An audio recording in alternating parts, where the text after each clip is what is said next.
Amidst the desolate and eerie night, the ground beneath Chiron's feet cracked, emitting a chilling dark aura. He stood there pensively, seemingly pondering something distant. Is that why the youngest said what he did? Standing not far away, Khan, the loyal bodyguard in iron armor, respectfully replied, "Yes, master." A hearty, echoing laugh shattered the silence. Chiron threw his head back and roared with laughter, the powerful aura from his body seemingly shaking the surrounding space. His eyes glinted with amusement, his voice full of authority, yet unable to conceal his satisfaction.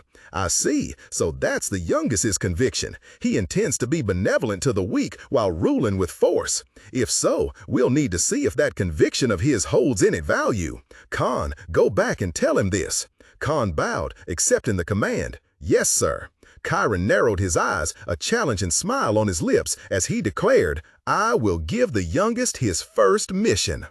January 1795, I, then 15 years old, had been recognized as a 3-star knight. The first school holiday arrived. While other students joyfully returned to their hometowns or diligently engaged in personal training to assess their progress, the atmosphere at the academy remained incredibly vibrant. Upon advancing to the intermediate level, we would no longer use wooden training swords. Instead, real swords forged specifically for each individual would be used. Many students flocked to the forge to order their own weapons, eagerly awaiting the day they would hold a true treasured sword in their hands. The Jinn stood amidst the family's vast armory, his eyes sweeping over the gleaming sword racks. He had intended to find a suitable sword himself, but then he stopped. "Jinn!" Luna's familiar voice echoed from behind, pulling Jinn from his thoughts. He turned. His eldest sister, Luna Runcandle, stood there with a radiant smile, her platinum hair seemingly glowing in the somewhat dim space. "I had quite a hard time finding a sword that suits you," she said, her hand placed proudly on her chest. Indeed, his sword would be chosen by her. Jinn recalled that a month ago, Luna had insisted on taking on this task, and he had reluctantly agreed. After all, her eye for weapons was much better than his. He trusted that she would choose a better sword for him. Waiting in silence, Jinn looked towards the heavy iron door of the special storage area. Suddenly, the door groaned open with a loud thud, and Luna stepped out. On her shoulder, she carried a colossal weapon, a large, deformed sword that looked more like a roughly hewn block of metal than a sharp blade. Jinn was speechless, his eyes wide with astonishment. Luna approached, setting the colossal sword down on the floor with a heavy clank. The marble floor seemed to tremble slightly. "This blade was once known as the curtain slaughtering blade," Luna enthusiastically introduced. "I used it a lot when I was your age. An axe sword like this is something I once considered using at your age.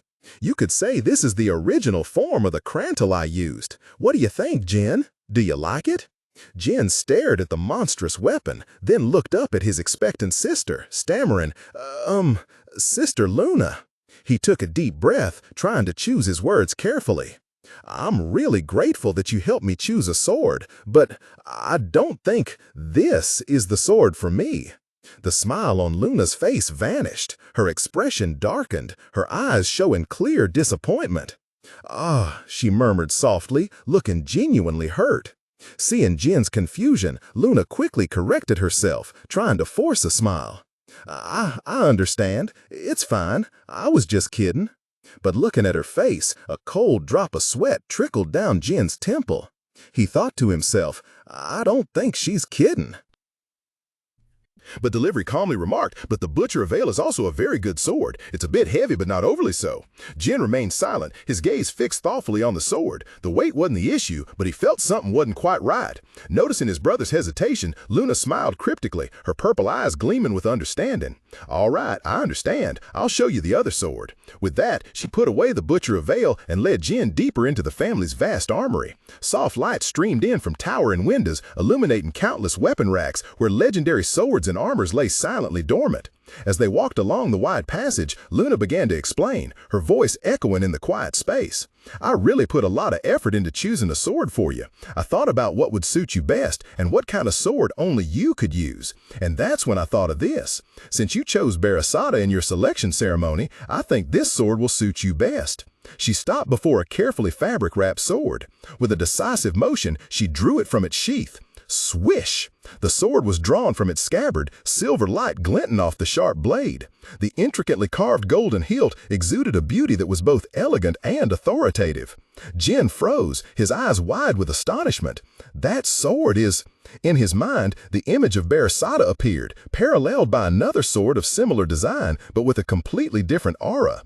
It was Barasada's sister sword, used by the first clan patriarch, Bradamante. Jin nearly held his breath, his hands trembling as he took the sword from his sister. A familiar and powerful sensation spread from the hilt into his palm. "Whoa!" he exclaimed in utter surprise and admiration. Seeing his brother's expression, Luna smiled contentedly. "I guess you like that sword." "Of course," Jin replied instantly, his voice unable to hide his extreme excitement. "This is truly an outstanding sword, even among the other magnificent swords our family possesses." Jin gripped the hilt of Bradamante in his hand, feeling its strangely familiar weight. In his mind, memories of his past life surged. "This is the sword I had to use every trick to obtain. I can't believe she chose it for me. Both Bradamante and Barasada are the most suitable swords for using dark energy.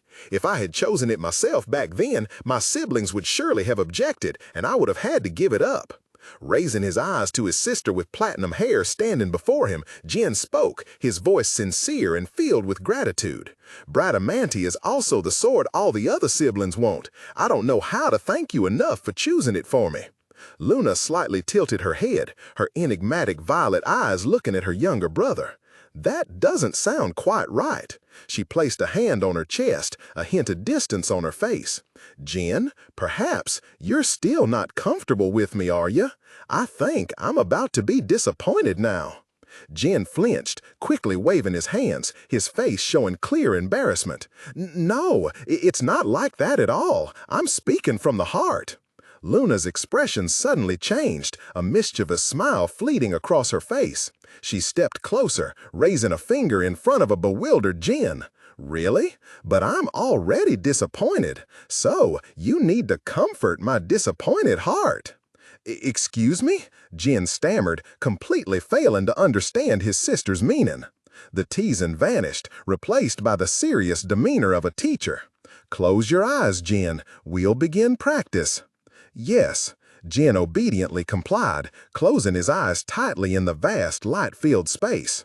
Luna's voice resonated again, gentle and clear amidst the deep blue sky of his consciousness. "Do you know what I'm talking about?" "Yes, I know, Luna." "All right, but today I need to teach you one more thing." "What is it?" Jin asked curiously. A warm hand gently rested on his shoulder. Luna's voice resonated, deeply imprinting itself on Jin's mind. That, amidst siblings busy trampling over each other, there are still those who love you unconditionally. I want you to remember that in your heart." She smiled, a gentle and warm smile, her eyes filled with boundless love for her youngest brother. "And don't upset your sister any further," Jin hastily replied, his voice somewhat flustered. I understand. I'll apologize, sister." Luna's voice suddenly softened, her gaze distant, revealing a deep sadness. "I've lived a lonely life in this family long before you were born. Please understand, I don't want you to live a solitary life like I did." Jin pondered for a moment, then nodded slightly. "I understand, Sister Luna." Luna turned, her platinum hair gently fluttering in the wind, exuding the aura of a top-tier knight. "All right, then let's start training again. Jin, see with your whole heart." Afterwards, in a lavishly decorated, luxurious room, Jin called out loudly, "Murakan!" He drew Bradamante from its sheath, its shining blade reflecting the brilliant golden light. With a smug smile, he asked, "What do you think, sir?" Murakan remained lazily sprawled on the sofa, eyes fixed on his comic book, showing little interest. "Humph, put it away, kid. You're not used to using dark energy yet, so you can't use it." Jin was stunned. What was that? Murakan continued to explain in a condescending tone. "To use Bradamante properly, you need to reach at least 3-star dark energy. But you're still just a 2-star kid, aren't you? You've only just mimicked the sword's awakening." The surprise on Jin's face quickly turned into determination. But I think I'll reach 3 stars soon, then I'll be able to use it. He resolutely placed his hand on an old book. Jin's declaration made Murakan furious. How arrogant! Listen carefully, kid. Murakan lunged forward, grabbing Jin's head with one hand and shaking him violently. Barasada and Bradamante aren't swords you can use carelessly. You need at least 3-star dark energy. That's the minimum. Just use a normal sword until you reach 5-star dark energy. Understand? Jin gritted his teeth, enduring, but then he swatted Murakan's hand away. But I'm not patient, you know. I just need to reach 5-star dark energy in a year, right? His eyes glowed with defiance, unwavering. That's absurd, even if you ranked first in the dark energy competition and devoured all that energy. Murakan snarled, grabbing Jin's head, his face contorted in anger. I'm telling you all this for your own good. It's so absurd, even a dog would mock it. If you understand what I'm saying, stop talking such nonsense. He angrily snapped the book shut. Jin snatched the comic book, his voice full of challenge. Hey, say that again. What did you just say? Jin's sudden change in attitude stunned Murakan. Huh, hey, put it down. I said put it down. The dragon cried out in a panic. Just then, the room door burst open and Gilly rushed in, her face showing clear worry as she yelled, Young master! She froze at the sight before her. Jin looked up, his expression surprised. Gilly, what's wrong? Did something happen? Gilly replied, Instructor Garon is looking for you. He was supposed to come here, but he said he needed to summarize strategies while looking at the map, so you need to go see him. Strategies? Jen asked, releasing the rocket and standing up. Yes, Instructor Garon has assigned you your first mission, Gilly confirmed. After you've rested, you'll have to depart immediately. Jen sighed. He and Gilly walked out of the room together, along the lavishly decorated corridor. Is that so? Now that I've achieved 3-star swordsmanship, I guess it's time. But it's strange that I have to depart right after resting. Gilly walked beside him, her voice calmly explaining. I suppose it's because there's a certain difficulty to the missions. Usually they're only assigned to intermediate level or higher. Jen nodded, his gaze distant. Perhaps I was assigned a mission because my promotion was confirmed. I'll go see. Gilly, you stay here with Murakan, Jin turned and said, his eyes reflecting determination. Gilly bowed her head and replied, Yes, young master, please go ahead. Jin strode quickly through the corridor and pushed open the heavy door, entering the meeting room. Inside, several other cadets were gathered around a large table covered with maps. Garon, the instructor, immediately greeted him. Welcome, young master, Garon said with his usual smile. Including you, there are a total of 10 low-grade cadets assigned to this mission. All will be divided into 2 teams to carry out a search mission in the southern border region of the John Kingdom. The John Kingdom, it's near the Beastkin domain, and also close to the area marked as the White Wolf Tribe's base. That's not an area they should be sending low-grade cadets to, Jin thought to himself, frowning as he looked at the map. A female cadet approached, handing him a map and a stack of documents. Young master, here is the map and detailed information about your team members. All right, Jin replied curtly. He scanned the documents, his heart filled with doubt. This is a rather difficult mission for a first-timer, and it's assigned much quicker than usual. And my team members will be cadets with below-average performance and Bellop, whose performance is erratic. The feeling of unease grew stronger. A dark shadow seemed to engulf him as the pieces began to fit together. It's as if someone intentionally ordered this to happen. Jin's hand clenched on the table. An order? What if my duel with Bellop was reported to Father, and this mission is meant to test me? A cold yet powerful aura emanated from Jin. His eyes shone with a brilliant blue light.